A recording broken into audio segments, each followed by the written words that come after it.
G'ijduvon tumanidagi Nodirabegim mahalla fuqarolar yig'inida joylashgan mas'uliyati cheklangan jamiyatida asosan aholining kundalik turmushida zarur bo'lgan uy-ro'zg'or uchun mo'ljallangan tozalovchi vositalar ishlab chiqariladi. Ushbu korxonada tayyorlangan mahsulotlar mustahkamligi va foydalanishga qulayligi bilan ajralib turadi. Mahalla aholisi bandligini ta'minlab kelayotgan ushbu sanoat korxonasi misolida mavzuni hamkasbimiz davom ettiradi.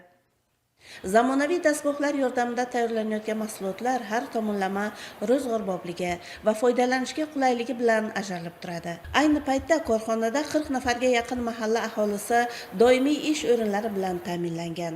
Bu esa nafaqat aholi daromadini oshirish, balki mahallada ishsizlikni kamaytirish, aholining turmush farovonligini yuksaktirishga ham xizmat qilmoqda.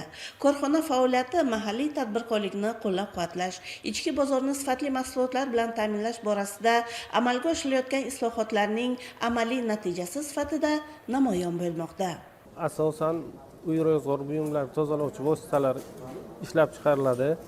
Kelgusida mana shu turdosh mahsulotlarimizni ko'paytirib, yana ishchi o'rinlar yaratib, ko'plab aholini ish bilan ta'minlaymiz. Ishlab chiqarish jarayonining navbatdagi bosqichida esa mahallada istiqomat qiluvchi xotin-qizlar faol ishtirok etmoqda. Ular tomonidan tayyor mahsulotlar standart talablar asosida saralanib, qadoqlanadi. Bu esa xotin-qizlar bandligini ta'minlash, ularni ijtimoiy-iqtisodiy hayotga jalb etishda nihoyatda muhimdir. Bizning korxonamiz 2017-yilda tashkil topgan. Men bu korxonaga 2019-yil ishga kelganman. O'shandan beri shu yerda ishlab kelaman. Ishimdan mamnunman. Oyligimiz 3 million, 3,5 million shu atrofida olamiz.